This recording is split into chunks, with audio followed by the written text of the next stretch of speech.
Hi everyone, hope you like my new hat. Today I want to talk about something that has caused me such a lot of heartache and difficulty in making decisions. How do we make decisions today in the world that we live in? I mean, it seems obvious that what's happening in Gaza is terrible. Children dying, people being blown up. Same happening in Ukraine with Russia. But also Trump. I mean, I'm really never been a supporter of Trump. And what he's doing today, removing all these American aids around the world, thousands upon thousands of people are going to die, not getting the medication that they want, not getting the attention that they want. But yesterday, I was listening to a conversation, well, it was an interview with Trump and RF Kennedy around the report that Kennedy has put together around making children in America healthy again.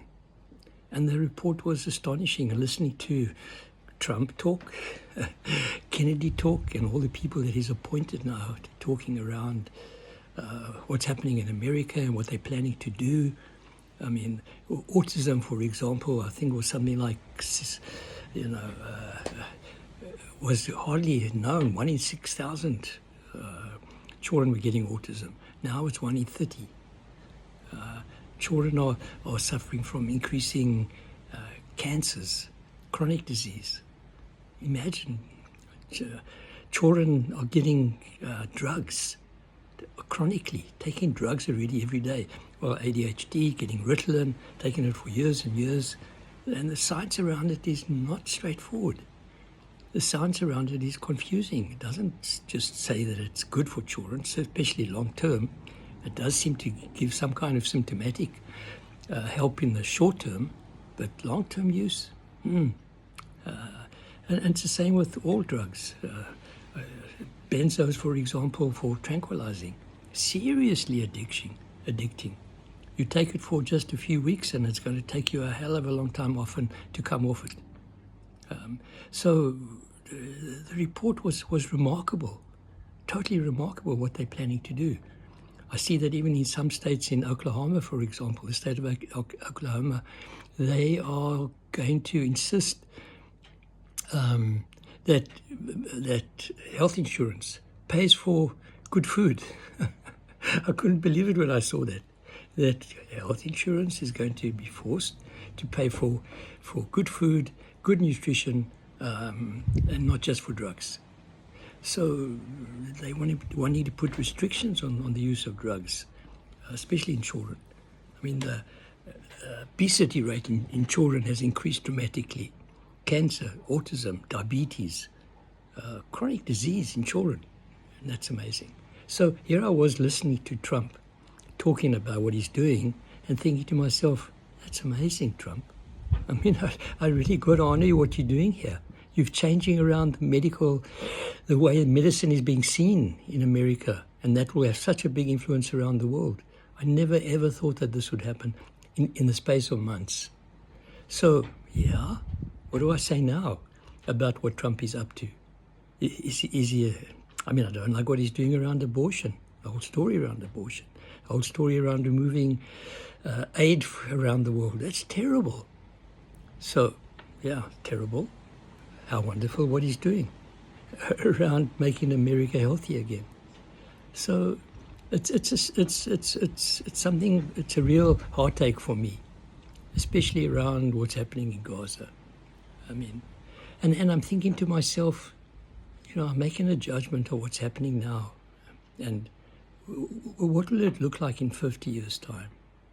I mean, if Trump, what he's doing is managing to transform the whole medical system with a concentration on health rather than disease, well, hell, Well, what about all the people that are being killed in Gaza? I mean, that's terrible. But what if in 50 years' time, maybe sooner, the Jews and Arabs make peace because of what's happening now? Thousands upon thousands of people have died. But what will it look like in 50 years' time? And how will I judge it then? So from the very small window that I'm looking at the world right now, I can make judgments on Trump, I can make judgments on what's happening in Israel and Gaza, what's happening in Ukraine and Russia. But will I have the same point of view in 50 years' time, in 100 years' time, if things change completely? And because of what's happening now, the world looks so different and looks so much better. It could be worse, of course. But what happens if it looks so much better? How will I then think about what's happening now? And the same applies even in my personal relationship. I mean, it's all very well to judge what's happening in my life now and calling some people good and some people bad, and this is terrible and this is right. And what will it look like in a few years' time? What will it look like next month even? So what I'm slowly starting to do, for myself anyway, is be very, very careful on how I judge things. Because what happens the moment I judge something, that judgment that I'm making is inside me. So if I become angry and irritated, every single cell in my body is going to be surrounded by the chemicals of anger and irritation. Is that helpful to me? Is that going to make me healthier? What about if instead of being angry and irritated, I try to step back from that and recognize whatever's happening is part of some bigger picture. I don't really know what's going on. Let me just hold as much love in my heart as I can. And I mean love not in an emotional sense, but even love in an emotional sense is okay. I'm talking about a deeper love, a love for the planet, a love for the great mystery, a love for, a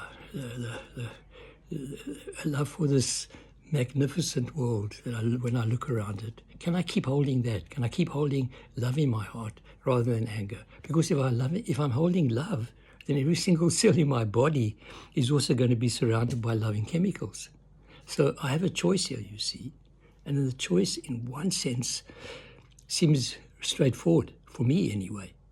Anger, resentment, jealousy, all these qualities mean that because I experience jealousy, I experience anger, which means that anger's in my body. It's not just some kind of floating up here. It doesn't work like that. If I'm angry, my adrenals are stimulated, my heart goes faster. So there's tension in my muscles. So that means that the anger is also, in a kind of way, I'm angry with my body. I'm angry with my cells even. So the one that's angry is stimulating a whole range of chemicals in the body. And also, I don't know what goes out there. I mean, I've said this before, the electromagnetic recording of the heart extends 1 meter outside the body, maybe even further. So what happens to people around me when I'm in an angry mode? What happens to my partner if I'm angry with her or irritated with her?